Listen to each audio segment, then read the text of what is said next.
السلام علیکم ورحمۃ اللہ وبرکاتہ۔ آج میں آپ کو پردے اور حیا کے بارے میں بتانے جا رہی ہوں۔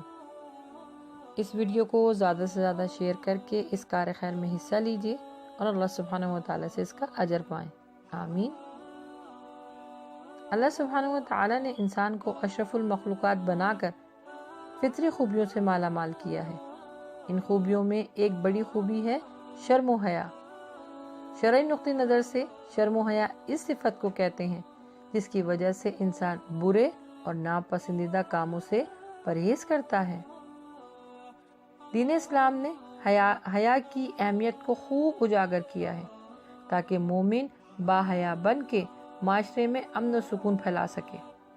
حدیث میں آتا ہے، حیا ایمان کا جزو ہے، گویا انسان جس قدر با حیا ہوگا اتنی ہی اس کی قدر و قیمت بڑھے گی۔ حیا ان صفت میں سے آتی ہے جس کی وجہ سے انسان آخرت میں جنت کا حقدار بنے گا۔ اللہ کے نبی نے فرمایا ہے، حیا ایمان کا حصہ ہے اور ایمان جنت میں لے جانے والا سبب، بے حیائی برائی ہے اور برائی جہنم میں لے جانے والا سبب۔ حیا ہے ہی وہ صفت جس کی وجہ سے انسان پاکیزگی اور غیرت کی زندگی گزارتا ہے۔ قرآن پاک میں آیا ہے کہ جو لوگ اپنی شرمگاہوں کی حفاظت کرتے ہیں، اللہ کو کثرت سے یاد کرتے ہیں، ان لوگوں کے لیے اللہ نے مغفرت اور بڑا ثواب تیار کر رکھا ہے۔ جن لوگوں نے اللہ کے اس حکم کو مانا اور اس پر عمل کیا تو بے شک وہ لوگوں نے فلاح پائی۔ اس حکم کی تفسیر میں یہ بات واضح ہے کہ فلاح کامل لوگوں کے لیے ہے۔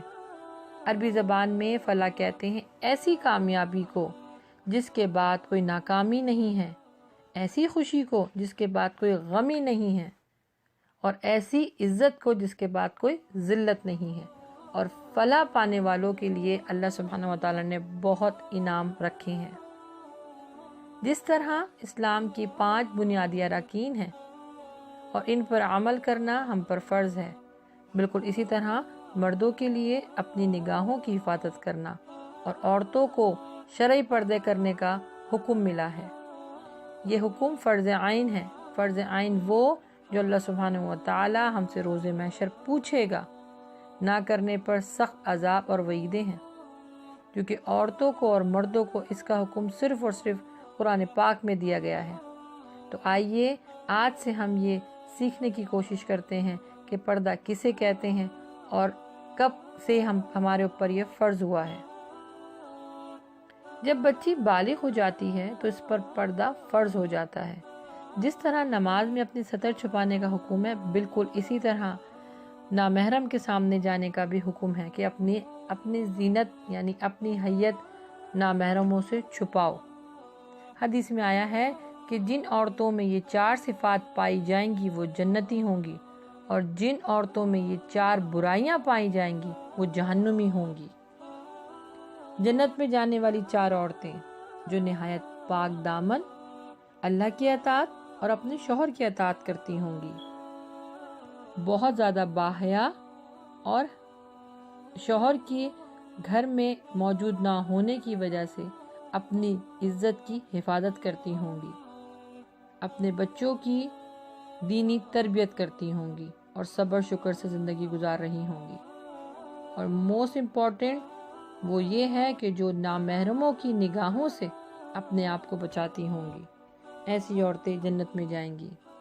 جہنم میں جانے والی عورتیں وہ ہیں جو شوہر کی عزت نہیں کرتی، بے پردہ گھر سے باہر نکلتی ہیں، نہ روزہ رکھتی ہیں نہ نماز پڑھتی ہیں، اور شوہر کو مال کے لیے اتنا تنگ کرتی ہیں کہ وہ حرام کمانے پہ مجبور ہو جاتا ہے۔ اللہ سبحانہ و تعالی ہم سب کو ایسی بری صفت والی عورتوں سے بچائے، آمین۔ عورت کے لغوی معنی ہے چھپا ہونا۔ تو جب کوئی عورت گھر سے باہر بے پردہ نکلتی ہے تو شیطان اس کو مردوں کی نظر میں اچھا اور خوبصورت کر کے دکھاتا ہے۔ یاد رکھیں، جو لڑکی سر اٹھا کر چلتی ہے اس کے والدین سر جھکا کے چلتے ہیں، جو لڑکی سر جھکا کے چلتی ہے اس کے والدین سر اٹھا کے چلتے ہیں۔ مردوں کو اپنی نگاہوں کو نیچے رکھنے کا حکم ملا ہے، تو ذرا سوچئے، جب مرد کسی عورت کو اس نگاہ سے نہیں دیکھیں گے تو عورت بے پردہ کیوں گھومے گی؟ کیونکہ ہم جب ہی اس چیز کو زیادہ اہمیت دیتے ہیں جب اس کو اپنی آنکھ سے دیکھ لیتے ہیں۔